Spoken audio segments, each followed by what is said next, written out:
Bruce Wolpe. He's former Democratic congressional staffer. He's currently a visiting fellow at the University of Sydney. Bruce, good to get your thoughts on this. We are under an hour away from that midnight deadline. We'll get to the blame game in a moment, but just what's the most important aspect of this shutdown that we should keep in our minds? It's political.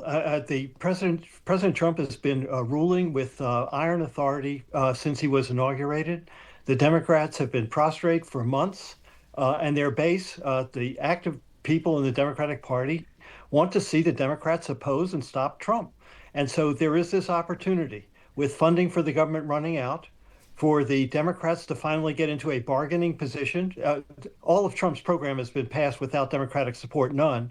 And they're saying, okay, you want to keep the government open? You got to talk to us about some of the things that we want. Healthcare is one of the biggest issues in the country. That's what they're weighing.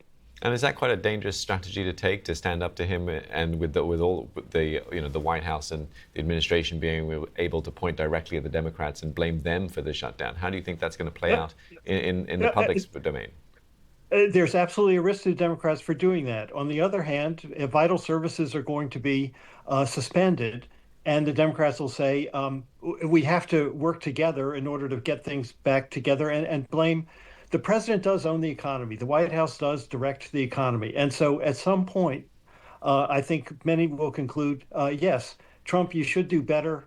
We're tired of divided government. Let's have a little more bipartisanship. But it is a risk on both sides. But the Democrats are facing it. And are there any lessons that can be learned from the last shutdown during Trump's first term? Trump lost the last one because he really started this shutdown. Now, he can say the Democrats are doing this to me, blame them. But there's one kicker in this. Coming with the shutdown of the government, the head of the Office of Management and Budget is saying, we're going to start firing thousands of government workers. That's wholly unrelated to what this fight on Capitol Hill. When those things go into effect and people can't access the government to get basic services, that could backfire on the White House. So this is an explosive moment. It could go either way. The risks are high. Democrats are angry. Trump is determined. And this is going to be a fight over the next several days. Yeah, and who do you think is going to blink first?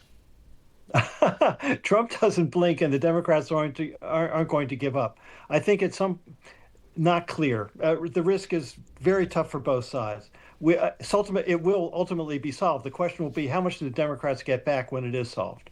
All right, Bruce, thanks very much. We'll leave it there, but thanks for your insight today. Bruce Wolpe, former Democratic congressional staffer. He's currently a visiting fellow at the University of Sydney.